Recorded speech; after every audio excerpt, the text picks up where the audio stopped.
As for man, however, we're stuck with the original model. All we can do is add an outer layer of things he does not naturally have. Space medicine showed us where man is vulnerable, and we learned to compensate for most of the weaknesses with technology and careful workmanship.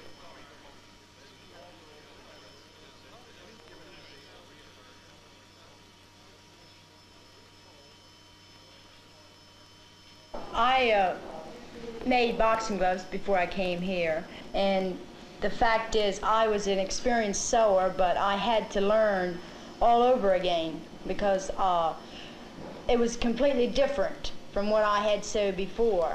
This was getting right down to a 64th of an inch, and where I had sewed before, you just sewed on a production line. And this here is quality more than quantity. Like, we always think our job is the hardest.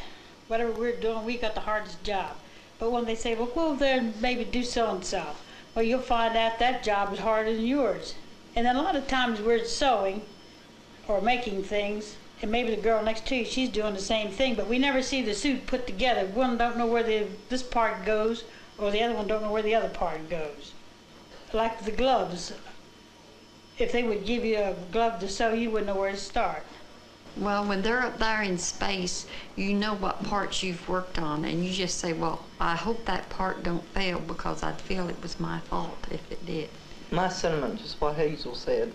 Well, I was just wondering if my pair of gloves was what he had on. If you make a mistake, if you don't admit it, you have to think about the astronaut too. If you make like a needle hole in the bladder or something like that, well, if you don't admit that, that would be on your conscience all the time, seems to me. Because I remember Armstrong and all them used to come in, and they would look around and see what we were doing. And once in a while they'd talk to us and sign we'd get them to sign their autograph. Some of them were real comical. We got a kick out of them. We all wanted to talk to them, I guess.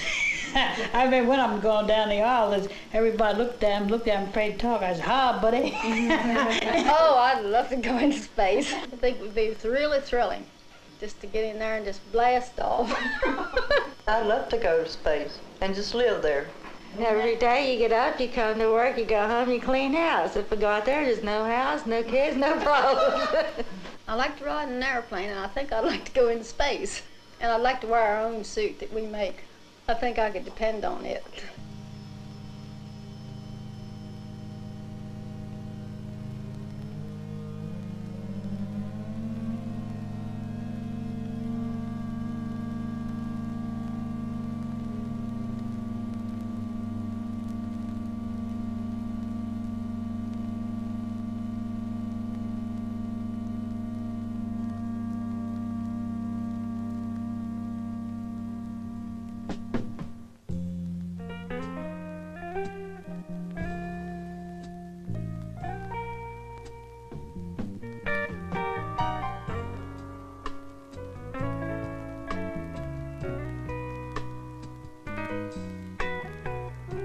After body electrodes have been attached to monitor heartbeat and breathing, the first items of clothing are the water-cooled underwear and a urine collector.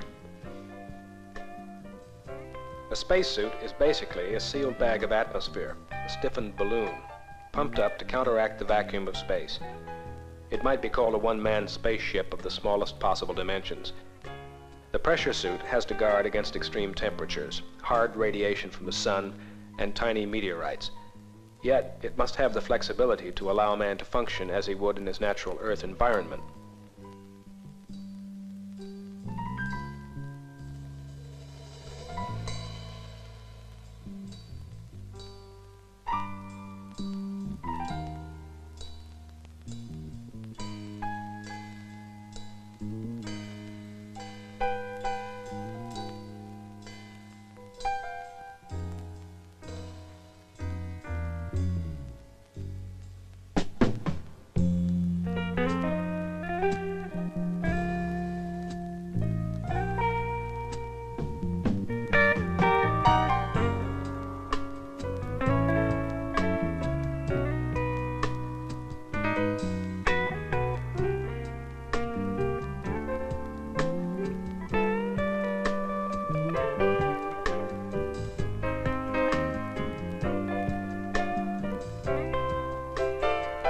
The backpack cleans and cools the suit's oxygen, cools and circulates water through the water-cooled underwear, and provides radio communication.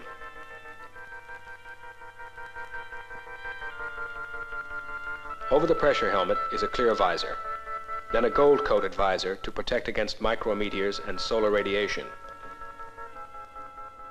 The final test was